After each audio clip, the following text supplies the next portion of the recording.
Savez-vous que notre cerveau est un outil très puissant? Il est composé de 3 parties. Je vais vous expliquer la première partie qui est le cortex ou le néocortex. Il agit comme un ordinateur. Il traite l'information.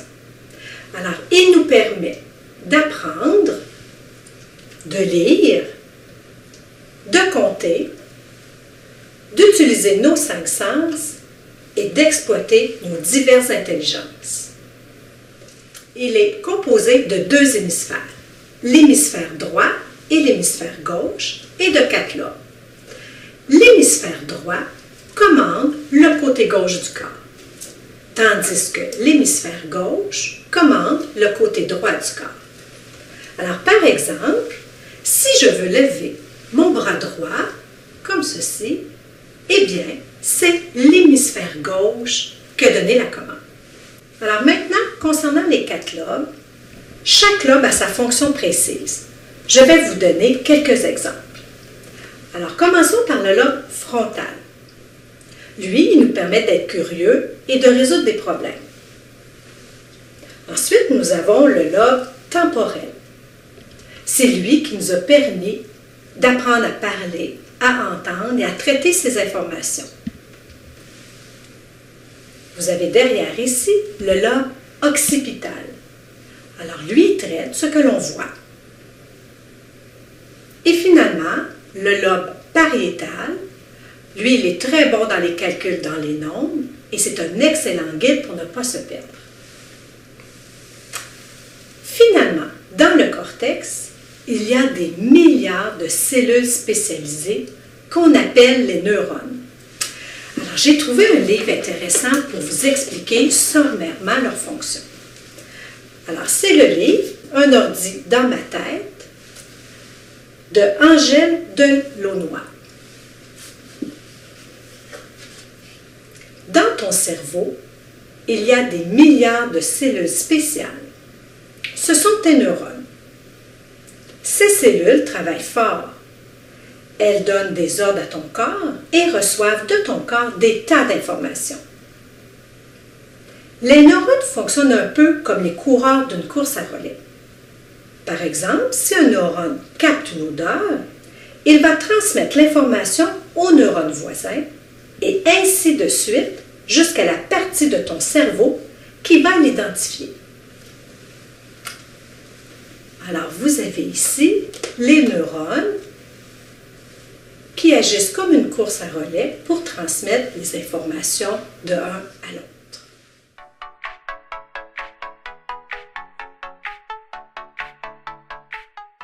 Se trouve le système limbique.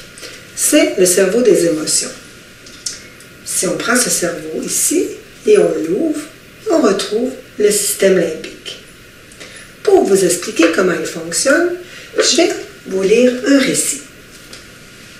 C'est l'histoire de Léo qui adorait parcourir les grandes forêts. Il n'avait peur de rien, sauf des serpents.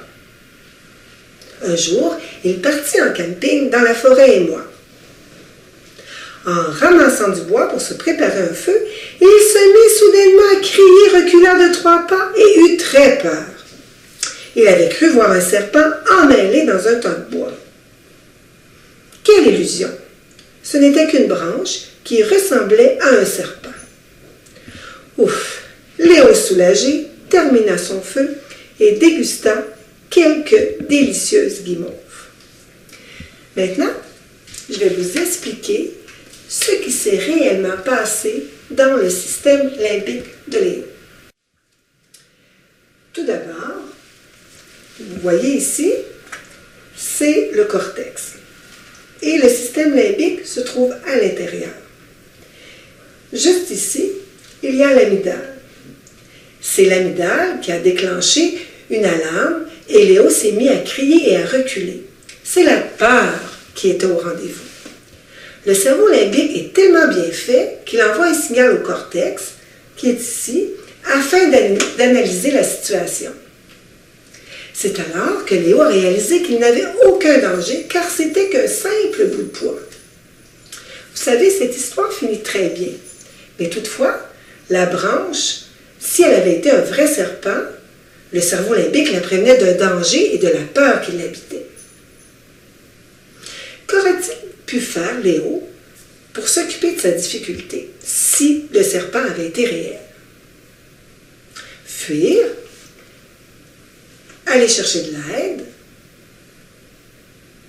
respirer, se parler ou encore attendre que le serpent parte. Vous savez, l'histoire de Léo ressemble à celle de bien d'autres enfants qui vivent des émotions.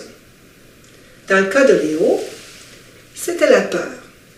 Mais pour une autre personne, il peut y avoir de la colère, de la tristesse, de la jalousie, des frustrations.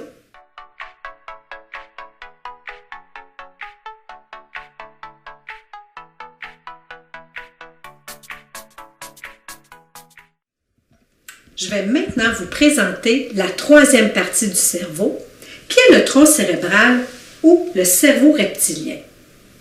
Son rôle est d'assurer la survie ou la sécurité. C'est comme dans le cas de Léo. Lui, il est en alerte pour sa sécurité. De plus, le cerveau reptilien sert à combler nos besoins vitaux, comme manger, dormir, se vêtir, bouger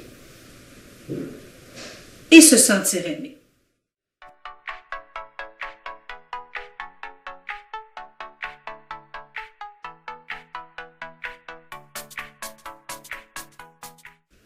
Pour retenir le fonctionnement du cortex, du limbique et du reptilien, je vous invite à faire comme moi. Mettez vos deux mains devant vous, croisez les pouces, pliez les doigts, collez vos mains et rabattez vos pouces. Mettez devant vous vos mains et ce que vous voyez, c'est votre cerveau. Maintenant, je vais vous expliquer les trois parties à l'aide des mains. Donc, tout le tour des mains ici, c'est le cortex. Si on ouvre ici, vous voyez ici, les bouts des doigts, c'est le cerveau limbique. L'intérieur des paumes, c'est le cerveau reptilien. Si je referme le tout, vous avez remarqué que vos pouces sont croisés. Donc, ça rappelle que le cerveau droit s'occupe du gauche et que le gauche s'occupe du droit. Maintenant, pour que votre cerveau cortex fonctionne à pleine capacité, il est très important que votre cerveau limbique et que votre cerveau reptilien soient très en forme. Maintenant, un petit quiz pour vérifier vos connaissances sur le cerveau. Première question.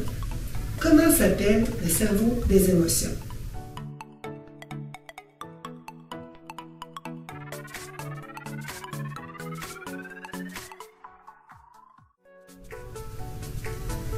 Bravo!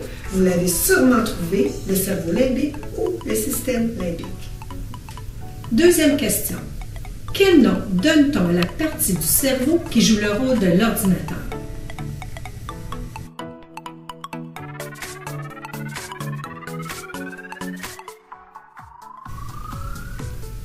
Encore une fois, je suis certaine que vous l'avez trouvé. Le néocortex ou le cortex. Troisième question. Si vous n'avez pas assez mangé, quel cerveau enverra le signal?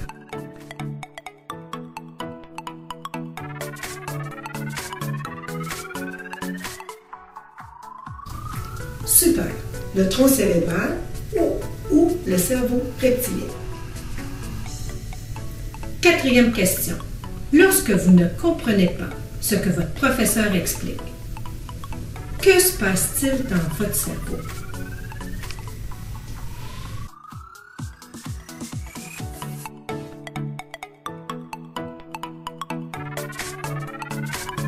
Oups, connaissez-vous la réponse?